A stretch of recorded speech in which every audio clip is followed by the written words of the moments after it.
the challenge, the opportunity to connect. The 1960s, a time of imagination and change, a time of anger and fear.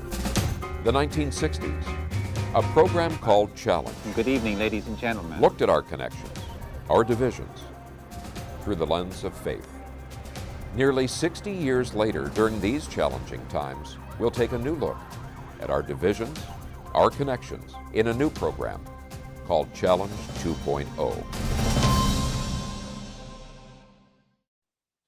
Hate is an emotion without an expiration date. The German Nazi magazine, The Stormer, has inspired the contemporary neo-Nazi U.S. blog, The Daily Stormer. The anti-Semitism that fueled the Holocaust is now fueling increasing personal assaults, vandalism, and intimidation against Jewish people. The danger of the politics of hate and how to meet that danger. The final episode of Addicted to Hate. So I'd like to thank three wonderful guests that have agreed to join us and give us the benefit of their experience and their wisdom, their knowledge. First, Professor Christopher Browning, who is an historian specializing in Holocaust-related issues. He taught at Pacific Lutheran University and also at the University of North Carolina in Chapel Hill. Mary Cypers is from the Anti-Defamation League in Seattle. And George Elbaum is a Holocaust survivor originally from Poland, who now resides and is joining us from San Francisco. Thank you, each of you, for joining us today. So let's pick up our conversation where we left off last week, and that is that some don't even attempt to deny the Holocaust. They actually embrace it. In the insurrection at the U.S. Capitol on January 6th, we saw T-shirts worn and promoted by one group known as the Proud Boys, a hate group, actually bore the symbol 6MWE. What does that stand for, and what is the significance of that? 6MWE, where 6 million weren't enough. These are people that, in fact, are not denying the Holocaust. They're embracing it, identifying with it, and are vowing to finish it off, because 6 million is not nearly enough in this race war that they are taking part of. And also the person, of course, who wore the sweatshirt Camp Auschwitz. Before, they always denied Auschwitz had gas chambers. Now, when you wear a sweatshirt that says Camp Auschwitz, you are, in a sense, embracing, I think, the image of that and endorsing it. So I think both what happened at Charlottesville, where for the first time, people with Confederate flags marched side by side with people with Nazi flags. And they chanted both, "You will not replace us," and "Jews will not replace us." And they mix now American white supremacy and Nazi stuff together proudly. This is new. I mean, I think we've reached a new stage here where it's beyond Holocaust denial and saying, no, we're not Nazis, we're just trying to defend Southern heritage or whatever. This is now, yes, we are Nazis, they were right, and we want to continue. So I think this is a point where white supremacy has become so emboldened that they don't deny it anymore. And the openness of it now, the emboldenedness of it now, I think is really a frightening new turn. It's really interesting, I think, in this particular case, as an organization that tracks and analyzes white supremacy, speaking to our earlier comments about Charlottesville and what was unfolding several years ago, we saw groups that really were very much out there in terms of their anti-Semitic chants and their anti-Semitic ideologies and their racism and xenophobia. But we also saw this evolution of this kind of cultural phenomenon known as the alt-right, where there are a lot of groups out there that recognize that overt racism wasn't something that was popular among, the vast majority of Americans. So we saw a lot of people trying to sugarcoat a lot of their, white supremacist ideology and talking about, whiteness and European sort of identity and all of these different issues. And I think the Proud Boys for a long time were a group that were a little bit confusing to the general public as well, because in some ways they weren't as easy to classify as, a neo-Nazi or white supremacist group. But I think what we saw at the insurrection of the Capitol was just, as Professor Browning was saying, just a complete kind of acceleration, if you will, of this white supremacist kind of emboldenment that we've seen that really has been unlike anything we've even seen over the past couple of years, which has been such a moment for this movement. So I think it's really interesting to think of the different groups on the spectrum, but just over the past couple of years, how we kind of started at a really difficult point, around 2016, but the situation has only deepened and worsened so much. Mhm. George, having lived through the Holocaust, what was your reaction when you started seeing those scenes and the promotion of this kind of ideology in the Capitol insurrection? Well, actually, I started seeing the neo-Nazism and militant neo-Nazism during my 25 years of commuting between California and Moscow. So for like 1974 through the late 1990s. And the reason that was just so amazing to me, just unbelievable to me, is that the Nazis, World War II cost the Soviet Union about 20 million dead. So there are very few families in Russia that didn't lose parents or grandparents or grandparents during World War II. And yet the neo-Nazis were the young people in their teens. They certainly were all born after the war. And I was wondering, how is it that their parents or their grandparents are viewing these punks who are, wearing swastikas and giving the Nazi salute when somebody in their family had been killed by the Nazis before? I cannot understand that, and I never will. Is this a matter of invalid beliefs that could be countered, or are they fundamental enough to be essentially impermeable to fact? I might ask you, Mary, to address that first because of your work with ADL, and then Professor Browning and George. I think we would say, well, certainly, many of these beliefs are incredibly ingrained and strong. I don't think we believe as an organization that thinks about rehabilitation and restoration, that is out of the realm of possibility. We work with a number of organizations who have individuals who are former white supremacists who have been exposed to other cultures and communities, religious groups, et cetera, and have over time sort of overcome and move past these beliefs as they've gained more exposure to others. And I do think that is something that is certainly possible. We're very committed at ADL to the notion that people are not born with hatred and they're not born with bias, but these are ideas that are acquired over time in society, and ones that need to really be addressed very vigorously, especially from a young age. But we do certainly know that, there are many people that are hardened that, I don't think will hopefully have an opportunity to change their ways. But I do think the kind of investment in really strong and comprehensive education at an early age that teaches about the value of inclusion and accepting of other people despite difference is something that we support. And we not only support it, that is really essentially what we do in K through 12 schools with a lot of our education programs like No Place for Hate and A World of Difference that directly reach young people as young as kindergarten with very age appropriate ways to start thinking about not only how they can appreciate their own identity and the identity of others, but how they can serve as allies and be upstanders when they see things that happen in society that are not okay. So I think it's really incumbent on us to not only think about how to kind of help or rehabilitate those who are already part of these kinds of movements, which is really hard, but on the prevention side, what are ways that we can work with young people and educators and families and even law enforcement to be able to kind of to correct these kinds of situations before they become more dire. Professor Browning and George, I might ask each of you for your reaction. Certainly, I'd say in the earlier manifestations of Holocaust denial, certainly from the late 70s up until the Irving trial, it tried to go under the guise of academic respectability. This is an academic debate, and we simply want to debate the other side. And so they were still claiming in a sense that they were within the realm of historical truth.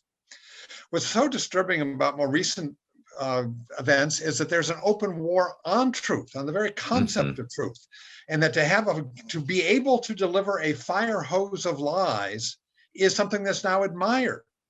A politician is not embarrassed by being caught out lying, and they don't have to apologize. This is a mark of honor that they can tell so many lies that nobody else can keep up with them. You can't process them. You can't discredit them.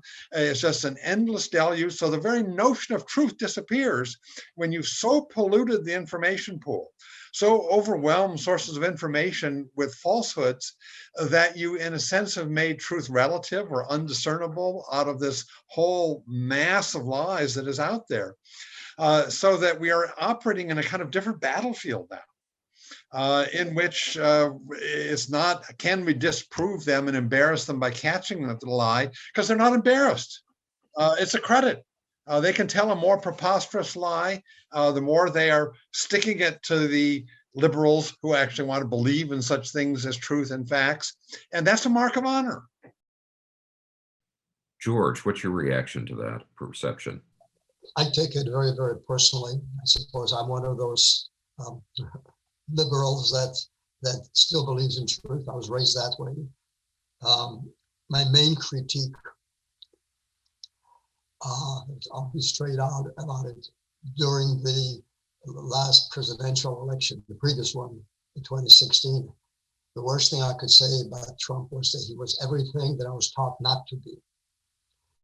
And specifically as far as truth, the Holocaust deniers that I've met, whether it's the nurse at MIT or whether it's my hang gliding buddy, I realize that for them, it is so deep that it's like a religion or like politics. You can't talk them out of it. You can't prove them out of it. And for example, with the hang gliding guy, what I forgot to say is that when he said that the Nazis abhorred violence, he knew that I've seen and suffered. So he said, well, if it was done, then it was probably the Poles that did it, because the Nazis couldn't have done it. And to stretch that far, to someone who was there, who saw it, who saw the uniforms that were being worn, it didn't matter. To him to just say it wasn't the Nazis that did it, they couldn't have done it. So for him, it was a religion. I think a study showing a majority of millennials and Gen Zers didn't know that 6 million Jews died in the Holocaust. And I think there were half of them, of those that did know, couldn't name a single concentration camp. And 20% were quoted as saying that they believe the Jews actually caused the Holocaust. To what extent does this show a real shortcoming of what is taught in schools, and in some cases attempts to utterly erase history? So I would ask, how do we move forward, at least in this aspect of education? I think that along the lines of the importance of education for young people, one really important piece of the conversation in the importance of honoring history and having an accurate recount of history and not allowing misinformation and disinformation to really take hold is the fact that when we look at the landscape of how the history of the Holocaust is taught across the United States, as of 2019, we only saw 11 states that actually mandated Holocaust education in middle and high schools. And I do think that is a really important element, as George is talking about how people have misshapen history, for their own perceptions and needs and wants. If we're not really investing in requiring this kind of education for young people at a young age that's taught in, an accurate, responsible, way, I think that's a really big misstep. And it's an issue that all of us need to really work on and address. And part of it's an issue of passing laws that, mandate or provide for some sort of foundation for this education in various states. And it's also, of course, an issue of implementing it to ensure that this kind of information is distributed and taught to young people in a sensitive and thoughtful and historically accurate way. I'll bring up one point. 2 years ago, in April of 2019, 19. Mhm. I spoke at the ADL Youth Congress in Boston at 1,500 attendants. And I noticed the questions I got afterwards. I'll meet with various groups and they'd ask me questions. And I noticed that the questions were much more cogent, much more aware of what happened than the average questions that I get for American high schools. So those that are part of ADL, they have absorbed a lot of information that hasn't yet filtered down to typical American high school. Well, education is always a kind of Sisyphean task, and we're always rolling the rock up the hill. And I think in Holocaust education, like other aspects, this is there. Democracy always has to be defended. The truth always has to be taught. It's a never-ending task, and however unfortunate certain developments have been in the last recent years, it still remains the one best hope and the one main answer I think we have. That it may be that we can't reach the true believers, but we do have to reach those that can be reached, and do try to make sure the truth is honored.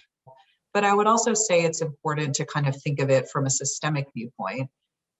We have a lot of programs that not only look at young people and how we can teach Holocaust education in a really age-appropriate manner, but also what were the different systems that failed that sort of led to the Holocaust that allowed this kind of history to unfold. And I think one of the powerful forces that maybe we don't always think about a lot is our work with law enforcement. And we have a really powerful program that's a partnership with local Holocaust museums and the ADL, where we have very skilled facilitators who lead historical explorations and modern day conversations with law enforcement to talk about the slow breakdown in democracy that was fueled by coercion and by law enforcement during the Holocaust and during World War II as it happened. And I'll also say, to the point of information, misinformation, disinformation, I think one topic that we haven't talked about, and maybe you are getting to this, Jeff, is the presence of the online world and what that really means for information and inaccuracy and mistruths in today's environment, and how these kinds of technologies can be really powerful forces for good, but it also has generated some extremely negative trends when it comes to the targeting of people who are marginalized because of their identities, like Jewish people and others, the prevalence of misinformation and disinformation, that can really travel across the globe. So I think it has so many implications for a lot of the trends that we're seeing today. Professor Browning, as we look at the problems of adherence to alt-fact, the siloing effect, the problem of social media, what are your suggestions going forward? Well, one is, I think we should recognize how globalized this has become, to understand the scale of this. The model that things, in a sense, have grown upon is, of course, the old model of Nazi anti-Semitism, that it's a existential battle between Germans and Jews. And this is a race struggle, and only one side can win. And what's happened now, in a sense, is it's been turned into a global struggle between white civilization and everyone else. So that if you look at the manifestos, the guy who shot African Americans in the basement of a church in Charleston, and the guy that shot Jews in the synagogue in Pittsburgh, and the person who shot Hispanics at the Walmart in El Paso, and the man who shot Muslims in the mosque in New Zealand, and the Norwegian that shot white teenagers at a socialist youth camp, they're all saying the same thing. I mean, this is but it's a vast global expansion of what used to be the archetypal anti-Semitic model of a Nazi race war, but now it's become a global one. And so that some of the motifs now, in a sense, have been blown up. But I do think we have to understand this, in a sense, is Nazism writ worldwide now, globally. And that there, as Miriam has said, there's all sorts of people who are now targeted. And that these people are equal opportunity persecutors, bigots, that they will go after all sorts of different groups. But the model that, in the sense they're building on, is the old racist anti-Semitism archetype of Germany and National Socialism. So you've all offered some responses to that.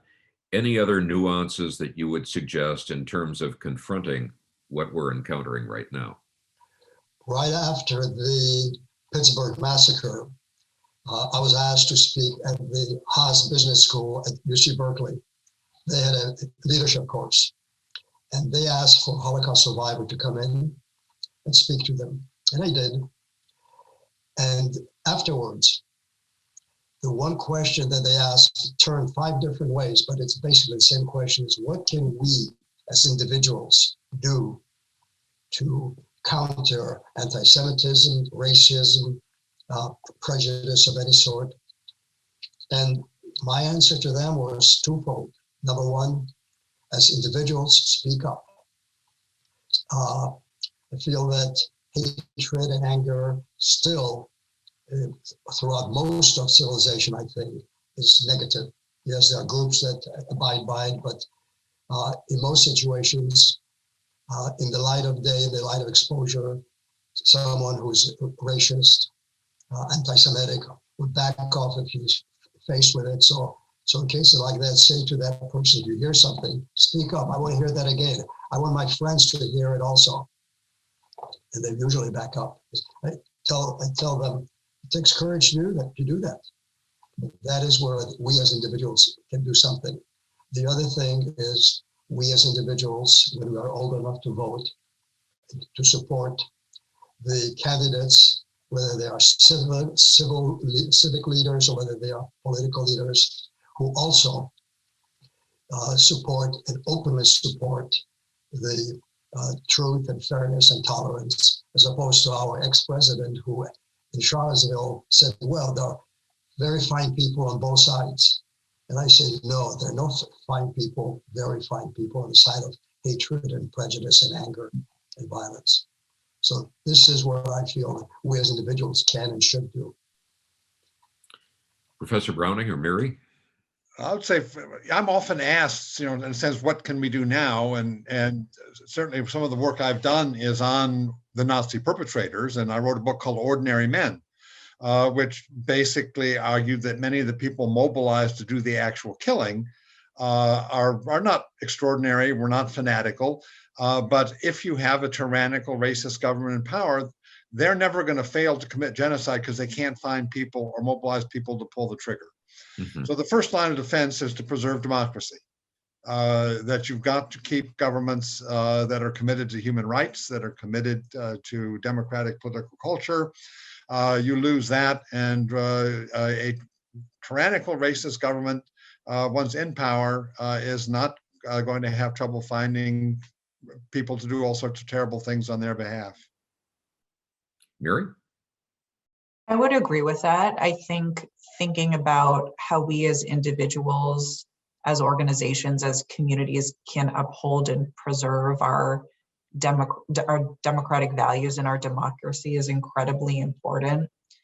I think from an educational perspective, investing resources and time and attention and starting very young is crucial in creating future generations that care about human dignity and empathy and compassion for all people. And I think also thinking about it from a systemic point of view is important. How can we hold legislators and elected officials accountable for their language and encourage them to create policies that are inclusive?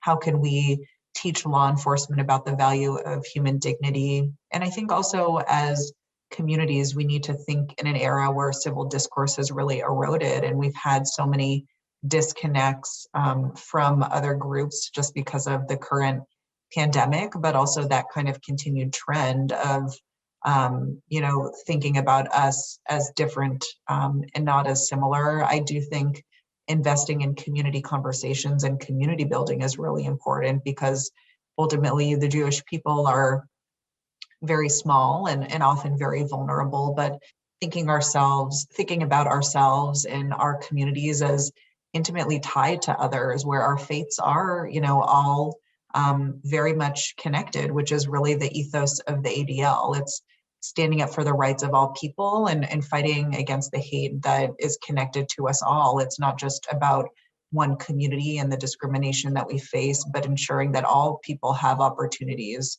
I think, is really crucial. So I think that there are a number of ways that we in society need to be working in a really holistic way to be able to tackle hate and a lot of the current manifestations we're seeing.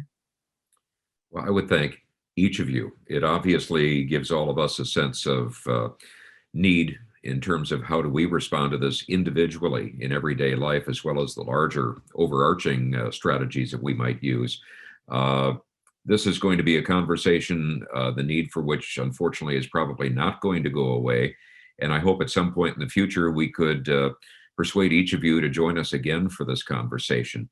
I would thank all of you watching out there or listening, and hope that you will tune in again to Challenge 2.0.